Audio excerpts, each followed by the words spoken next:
Die letzten Nächte kamen mit kaltem Wind und Dunkelheit, doch drinnen vor dem Kamin war es warm und friedlich. Eingekuschelt in eine Decke ließ ich die Hektik des Tages hinter mir und spürte die wohltuende Ruhe. Das flackernde Feuer schenkte Licht und Hoffnung, und während ich in die tanzenden Flammen blickte, fiel der Alltag von mir ab.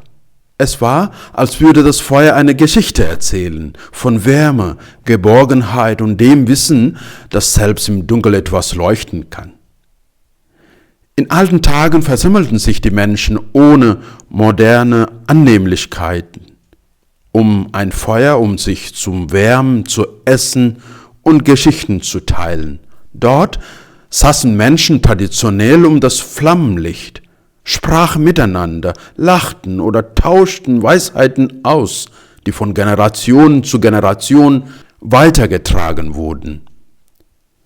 Das Feuer war nie nur Wärmequelle, sondern auch ein Symbol des Zusammenhalts, ein Licht, das nicht nur den Körper wärmte, sondern auch die Herzen verband.